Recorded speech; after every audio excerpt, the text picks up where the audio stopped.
Aider tous les enfants israéliens, quelles que soient leurs origines ou leur situation familiale, les encourager et les former à devenir de bons citoyens israéliens. Car chaque enfant a le droit de grandir dans de bonnes conditions. C'est la mission de l'association Tzedek. Et pour en parler, nous sommes avec son directeur des relations extérieures, Olivier Kranelik, en studio, en live.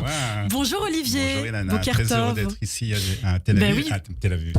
À Paris. C'est un peu Tel Aviv. Je suis pas encore bien réveillé. Bah oui, puisqu'on a l'habitude de vous entendre le vendredi en direct de Jérusalem, Exactement. des studios Kalita à 7h et 7h30. Alors effectivement, vous représentez cette association Tzedek. La première chose qu'il faut dire, c'est que ça n'a rien à voir avec les Tzedek de chez nous. Voilà, nous on est sionistes et on n'est pas antisémites.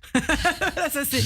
Alors est-ce qu'on peut d'ailleurs revenir sur la sémantique du mot Tzedek? Oui, Tzedek, c'est très important puisqu'en fait c'est les initiales de 3 mots en hébreu qui sont Tsioni, donc sioniste, Dati, qu'on peut dire tradition, les traditions juives, et Kehilati, qui est très important pour nous, qui est le kouf de communautaire, parce qu'on travaille beaucoup avec les enfants sur le côté communautaire, c'est-à-dire les enfants non seulement reçoivent énormément chez nous, dans notre association, mais ici ils donnent à la communauté en faisant plein d'activités pour les personnes âgées, pour les personnes malades, etc. Ouais. etc. Alors justement, qu'est-ce qui vous a motivé à vous engager dans cette association et quelle est votre mission, Olivier? Déjà, ça fait très longtemps. On va fêter cette année 41 ans. On devait fêter l'année dernière les 40 ans de Tzedek, mais l'Iran a décidé le même jour de lancer des missiles sur Israël, donc on a dû annuler. Donc cette année, on va fêter les 41 ans avec une grande fête qui aura lieu le 8 avril à Jérusalem, avec bien sûr tous ceux qui nous supportent et puis tous ceux qui sont aussi les anciens de Tzedek qui viendront pour cette belle fête. La mission, c'est tout simple, c'est comme tu l'as dit, Ilana, c'est-à-dire que c'est vraiment aider les enfants des enfants qui sont en difficulté en Israël. Ouais. Il y en a beaucoup. Et c'est surtout, il faut rappeler qui a créé Tzedek, puisque ça a été créé il y a 40 ans par le rabbin Paul Rothman. Le rabbin Paul Rothman, qui est très connu, qui avait fait beaucoup de choses ici dans les communautés en France, lorsqu'il a fait son alia au début des années 80, a vu la situation des enfants dans les quartiers difficiles. Il a vu que les enfants, il faut dire que l'école se termine tôt en Israël, encore aujourd'hui, à 2h30 déjà, l'école se termine. Et donc, les enfants sont dans la rue, livrés à eux-mêmes. Lorsqu'un enfant est livré à lui-même, que ce soit à Paris, à Londres, ou à Tel Aviv, ou à Jérusalem, c'est le même problème. Il fait des choses qu'il ne faut pas faire.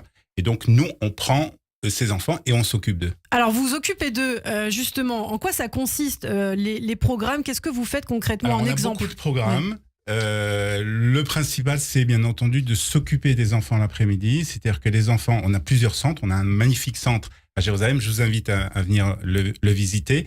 Les enfants viennent donc l'après-midi après l'école. Ils reçoivent d'abord un repas, bien entendu. Et ensuite, il y a des activités qui sont faites avec eux. On fait les devoirs avec eux. Et puis après, il y a toutes sortes d'activités qui sont proposées à ces enfants. Sportives, culturelles. Exactement, justement, pour leur développement. Il faut dire que c'est tous des enfants qui viennent de quartiers difficiles. Et depuis déjà aussi quelques années, on s'occupe d'une autre partie de notre activité. Ce sont des enfants qui ont été retirés de leur famille par décision judiciaire et qui vivent dans des villages pour enfants. Un village pour enfants, c'est un petit kibboutz, on va dire, avec 10-12 familles d'accueil. Chaque famille a ses propres enfants. Et en plus de ça, ils reçoivent 10 à 12 enfants qui ont été retirés de leur famille. Et donc, nous, on s'occupe justement de leur développement, de tout ce qu'on peut leur apporter en plus. Est-ce que vous avez peut-être une histoire en particulier à nous raconter? Peut-être un lien que vous avez avec un enfant en particulier? On a beaucoup d'histoires, mais je crois que surtout ce qui est important, c'est des réussites qu'on a. On s'occupe à Jérusalem, on a un très beau programme à Jérusalem avec des enfants qui sont venus d'Éthiopie, qui sont soit de familles qui ont fait leur... qui sont venus d'Éthiopie ou qui sont nés en Israël, mais en tout cas, voilà, l'alia d'Éthiopie est un peu difficile, donc on s'occupe plus particulièrement d'eux. Et lorsque justement on voit que ces enfants qui sont assez dans des situations assez difficiles, lorsqu'ils réussissent, on a des enfants qui sont devenus d'abord qui font l'armée, c'est très important. On pousse ces enfants à faire l'armée. Et après, on a des enfants qui deviennent des ingénieurs, qui deviennent des avocats, et c'est pour nous une grande satisfaction. Et je voudrais signaler aussi, parce qu'à Jérusalem, on a un très beau projet, justement, un très beau programme avec les enfants éthiopiens, avec une fondation qui s'appelle la Fondation Harari, qui nous soutient déjà depuis des années.